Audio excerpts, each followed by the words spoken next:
आप सभी श्याम भक्तों को जय श्री श्याम।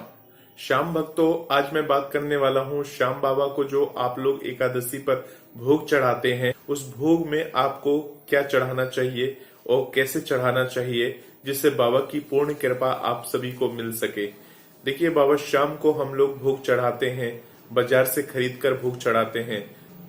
हम अपने घर से कभी निकलते हैं बाबा श्याम के दर्शन करने के लिए, तो हमारे पास इतना वक्त नहीं होता कि हम अपने घर में बाबा के लिए भोग ना बनाकर हम मंदिर पहुंच जाते हैं और मंदिर पहुंचकर वहां पर जो दुकानें वगैरह सजी होती हैं, वहां दुकानों से हम बाबा का प्रसाद खरीदते हैं और खरीद के फिर मंदिर में बाबा श्याम को अर्पण करते हैं।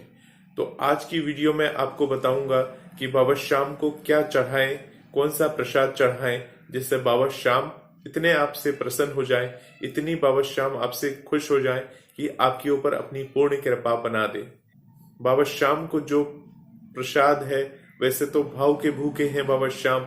आप किसी भी तरह का प्रसाद बाबा श्याम को अर्पण करते हैं तो बाबा श्याम हर एक प्रसाद को ग्रहण करते हैं, अगर दिल से भाव से अगर आप प्रसाद को अर्पण करते हैं तो अब बात आती है कि हम ऐसा क्या प्रसाद भगवान को चढ़ाएं कि भगवान की विशेष कृपा के हम पात्र बन जाएं। तो आप सभी श्याम प्रेमियों को मैं बताना चाहूंगा, बाबा श्याम का जो दिन होता है, एकादशी का जो दिन होता है, बहुत सारे श्याम प्रेमी एकादशी के दिन बाबा श्याम का व्रत रखते हैं, उपवास रखते हैं। परंतु जो श्याम प्रेमी इस दिन व्रत या उपवास नहीं रखते हैं, उन श्याम प्रेमियों को इस दिन पूर्ण तरह से एकादशी का ध्यान रखते हुए लहसुन प्याज को त्याग करना चाहिए। इस दिन लहसुन प्याज को आप सभी को ग्रहण नहीं करना चाहिए। पूर्ण तरह से निरामिष रहकर बाबा श्याम का ध्यान करना चाहिए, बाबा श्याम की आराधना करनी चाहिए। इसके साथ साथ आप सभी श्याम प्रेमियों को बाबा श्याम को प्रसन्न करने के लिए उनका विशेष भोग भी बनाना चाहिए। तो एकादशी के दिन आप बाबा श्याम को कौन सा भोग लगा सकते हैं? तो देखिए, खाटू श्याम जी मंदिर में यानी बाबा श्याम के मंदिर में जो बाबा श्याम को भोग लगता है वो पंचमेवा का भोग लगता है। विशेषकर आपने देखा होगा कि बाबा श्याम का जब भी भोग लगाया जाता है तो पंचमेवा के साथ ही भोग लगाया जाता है। आपने देखा होगा बाबा श्याम को पंचमेवा के साथ श्रृंगार भी किया जाता है। तरह तरह के पंचमेवा को लगाकर बाबा श्याम का अद्भुत श्रृंगार किया जाता है। आपको पता है एक एक माला बनाने में कितना समय लगता है? करीब करीब मान लीजिए, अगर कोई भी पंचमेवा का जो माला बनता है, चाहे वो काजू का बन रहा हो माला, चाहे वो किशमिश का माला बन रहा हो, चाहे वो बादाम का माला बन रहा हो, तो इस तरह से 5 तरह की माला यानी कि पंचमेवा को मिलाकर जो माला बनाई जाती है, उससे बाबा श्याम को भोग लगाया जाता है। उसके बाद जो वो भोग होता है वो भक्तों में बांट दिया जाता है। तो देखिए, जो हार के बाबा श्याम के दरबार में जाते हैं और अर्जी लगाते हैं, बाबा श्याम को ध्याते हैं, बाबा श्याम भी उन पर अपनी कृपा करते हैं। तो पंचमेवा भोग ऐसा भोग है, अगर आप बाबा श्याम को प्रसन्न करना चाहते हैं तो पंचमेवा का भोग अपने आप घर में बना सकते हैं। पंचमेवा का भोग आप चाहे तो बाजार से भी ले सकते हैं, परंतु घर में बनाना बहुत ही सरल है। पंचमेवा का भोग आपको 5 तरह की जो मेवे होते हैं वो आपके पास होने चाहिए। आप 5 तरह के मेवे में कौन कौन से मेवे होने चाहिए आपके पास? देखिए, सबसे पहला आता है किशमिश। किशमिश आपको बाजार में मिल जाता है, किशमिश आप ले आइए। इसके साथ आपको छुहारा, छुहारा जो होता है वो छुहारा के जो है उसके टुकड़े कर लीजिए, मतलब बीज जो होता है छुहारे का वो निकाल कर उसके जो ऊपर का जो छिलका होता है उसको निकाल कर थोड़े थोड़े से टुकड़े कर लीजिए। इसके साथ आता है काजू। काजू जो होता है आपको मार्केट में मिल जाता है। ऐसा नहीं है कि जिसके पास थोड़ा सा धन वगैरह की प्रॉब्लम है तो थोड़ी थोड़ी मात्रा में आप इन चीजों को तो इकट्ठा कर ही सकते हैं। तो थोड़ा सा आप काजू ले लीजिए और उसके साथ साथ आपको देखिए सूखा नारियल, मखाना। तो इस तरह के पंचमेवा यानी 5 चीजों को मिलाकर आपको पंचमेवा तैयार करना है।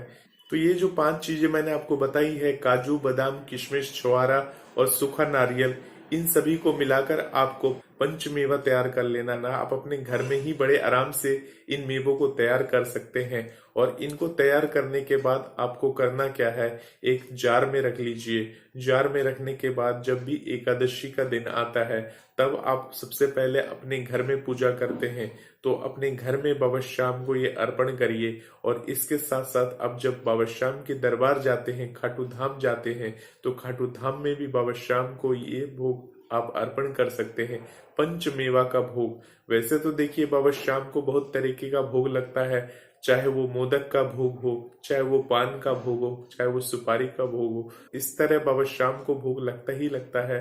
परंतु जो पंचमेवा का भोग होता है बाबा श्याम को अत्यधिक प्रिय है। जिस प्रकार से बाबा श्याम को दूध प्रिय है, दूध का भोग लगता है, कच्चे दूध का भोग लगता है जो कि गाय का होना चाहिए, वो अब बाबा श्याम को भोग लगाते हो, उसी प्रकार से पंचमेवा का भोग बाबा श्याम को अत्यधिक प्रसन्न करता है।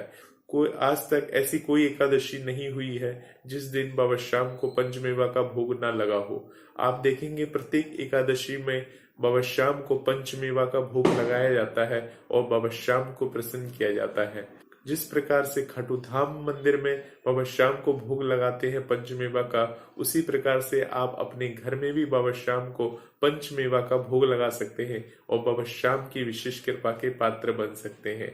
और इसके साथ साथ आपको बता दूं, आप चाहे तो पंचमेवा से तैयार की हुई मिठाइयां, जैसे कि कोई भी तरह की मिठाइयां आप अपने घर में तैयार करिए और बाबा श्याम के दरबार में जाकर बाबा श्याम को अर्पण करिए।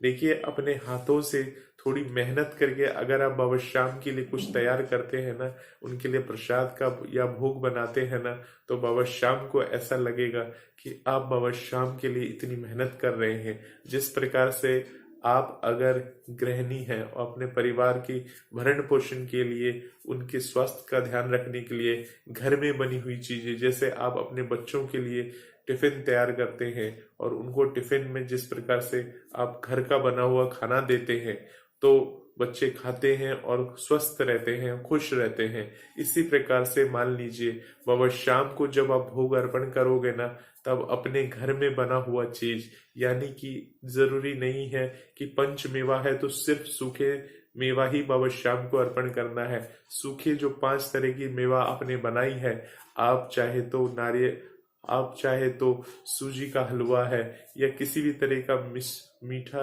पकवान बनाकर पंचमेवा को उसके अंदर डालकर बाबा श्याम को अर्पण कर सकते हो, बाबा श्याम को प्रसन्न कर सकते हो। इस तरह के प्रसाद को आप अपने घर में बना लीजिए और बनाने के बाद एक किसी बर्तन में रखकर बाबा श्याम के मंदिर में जाइए। बाबा श्याम के मंदिर में जाकर पुजारी जी महाराज अगर वहां पर प्रसाद को ले रहे हैं आपके हाथों से, सबसे पहले तो आप खुद से प्रसाद को खोलकर भगवान को दिखा दीजिए।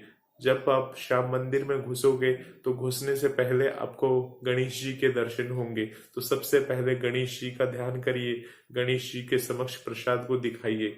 उसके बाद आप जब आगे जाते हो तो आपको हनुमान जी का मंदिर दिखता है। किसी भी श्याम मंदिर में जाओगे तो सबसे पहले आपको गणेश जी का मंदिर दिखेगा, गणेश जी के बाद हनुमान जी का मंदिर दिखेगा।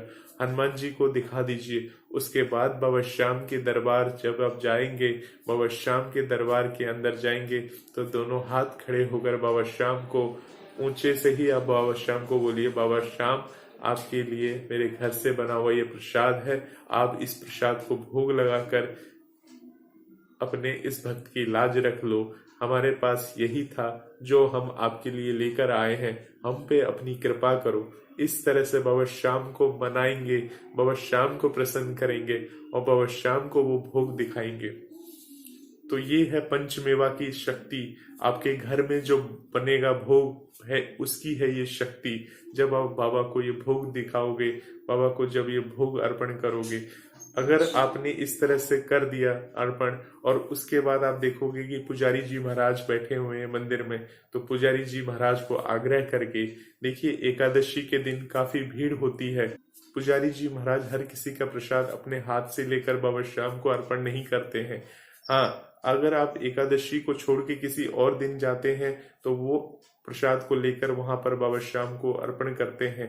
परंतु अगर आप नजदीकी श्याम मंदिर में गए, वहां पर अगर भीड़ नहीं है तो वो जरूर आपका प्रसाद को लेकर बाबा श्याम को अर्पण करेंगे। अगर मान लीजिए किसी आप एकादशी को छोड़ के किसी और दिन जाते हैं और बाबा श्याम का ये भोग बनाकर लेके जाते हैं, तो पुजारी जी महाराज बाबा श्याम को मंदिर में जाकर वो भोग को अर्पण करते हैं। तो सोचिए वो पल कैसा होगा जब बाबा श्याम आपके भोग को ग्रहण करेंगे और बाबा श्याम देखेंगे कि ये हमारे लिए घर से बना हुआ भोग लेके आया है। तो बाबा श्याम की विशेष कृपा के पात्र आप बनते हैं।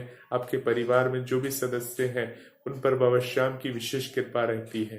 तो ये एक सटीक प्रमाण है, सटीक चमत्कार है बाबा श्याम का। एक बार आप आजमा कर देख सकते हैं। देखिए बाबा श्याम जो है कैसे खुश होंगे, किस तरह से खुश होंगे। मैं तमाम तरह की चीजें बताता हूँ बाबा श्याम के बारे में। बाबा श्याम की इस चैनल के ऊपर वीडियोस में मैं बताता हूँ, जिससे बाबा श्याम की ही प्रेरणा से मिलती है मुझे। बाबा श्याम मुझे प्रेरणा देते हैं और मैं उनकी प्रेरणा स्वरूप ये सारी बातें आपको बताता हूँ। देखिए भगवान सिर्फ इशारा देते हैं, वो किसी भी माध्यम से आपको इशारा देते हैं। अगर आप पहली बार इस वीडियो को देख रहे हैं तो हो सकता है बाबा श्याम आपको एक इशारा दे रहे हैं कि आप बाबा श्याम को क्या अर्पण करोगे। हो सकता है बाबा श्याम की यही इच्छा है कि मैं आपको ये बताऊं कि बाबा श्याम को क्या अर्पण करना है, बाबा श्याम को क्या भोग अर्पण करना है। भाई एकादशी का त्योहार है, पंचमेवा जो होता है। देखिए आप मिठाई भी खरीदेंगे मार्केट में जाके, तो मिठाई भी करीब करीब अच्छी वाली मिठाई अगर आप खरीदते हैं 200, 250, 300 ग्राम खरीदेंगे तो कम से कम 100 रुपए के ऊपर की ही वो मिठाइयाँ आएंगी। तो सोचिए वो जो मिठाइयाँ होंगी वो जरूरी नहीं है कि प्योर घी में बना हुआ है। आप सभी जानते हैं कि बाजार में किस तरह की मिठाइयाँ मिलती हैं। मैं ये नहीं कहता हूँ कि हर एक जगह मिठाइयाँ खराब मिलती है, बहुत जगह अच्छी भी मिलती हैं। परंतु बाबा श्याम को जब आप कुछ चीज अर्पण कर रहे हो, बाबा श्याम के दरबार में जा रहे हो, तो क्यों ना अपने घर से बना हुआ चीज लेके जा रहे हो। सुदामा की बात याद करिए। सुदामा जब अपने घर से बाबा श्याम को यानी कि श्री कृष्ण के दरबार जा रहे थे तो उनकी पत्नी ने उनको क्या देने के लिए दिया था, एक मुट्ठी चावल, वो भी किसी से मांग कर लेके आई थी वो उनकी पत्नी, क्योंकि उनके घर में तो कुछ भी नहीं था खाने के लिए, एक दाना नहीं था खाने के लिए। फिर भी उनकी पत्नी किसी से मांग कर वो चावल लाई ताकि सुदामा अपने मित्र के घर जाए, उनसे दिल की बात कहे, उनकी गरीबी के बारे में बताए कि वो कितने परेशान हैं। तो उन्होंने एक मुट्ठी चावल उनकी पोटली में बांध दिया था और ये कहा था अपने मित्र को ये चावल दे देना, अर्पण कर देना। परंतु सुदामा वहां पहुंचने के बाद वो चावल तक देने में उन्हें शर्म आई कि मैं एक मुट्ठी चावल कैसे दे दूंगा अपने मित्र को। वो तो इतना बड़ा राजा है, इतना बड़ा विद्वान है, इतना बड़ा राजा है, इतना सा चावल लेके वो क्या करेगा। जिसके कारण से उन्होंने उस चावल को जगह जगह छुपाया।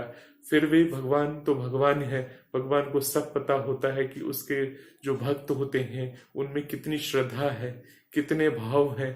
और देखिए भगवान ने उनके उस भाव को पकड़ लिया। उन्हें पता था कि ये क्यों शर्मा रहा है, क्योंकि देखिए सुदामा जी जो थे दिल के साफ थे और जो सामने दिखते थे वही दिखते थे। ऐसा नहीं है कि सामने कुछ और बाद में कुछ और।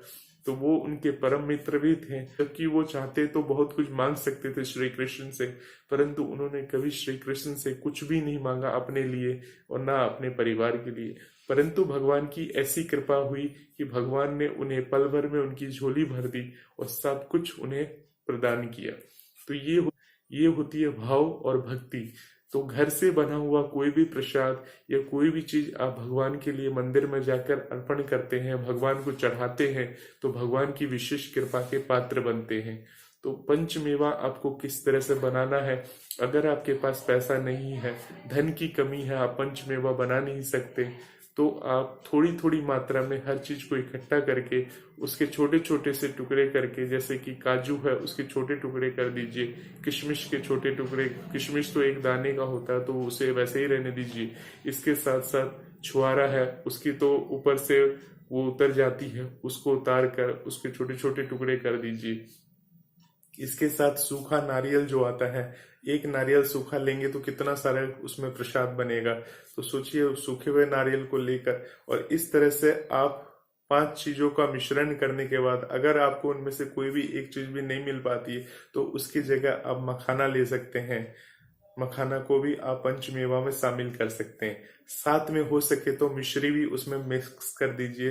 बाबा श्याम को मिश्री भी बहुत पसंद है। माखन मिश्री तो आपने सुना ही होगा, भगवान श्री कृष्ण को सबसे अत्यधिक प्रिय है माखन मिश्री का भोग। तो हम यहाँ बात कर रहे हैं पंचमेवा का भोग। आप माखन मिश्री का भोग अर्पण करिए।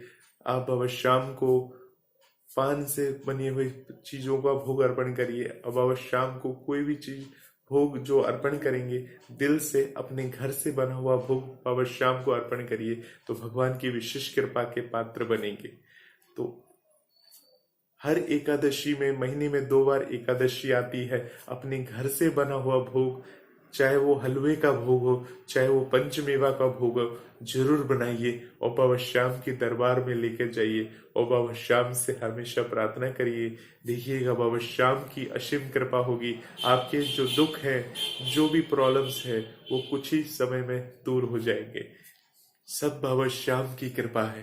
बोलिए हारे के सहारे की जय, लख दातार की जय। जय श्री श्याम।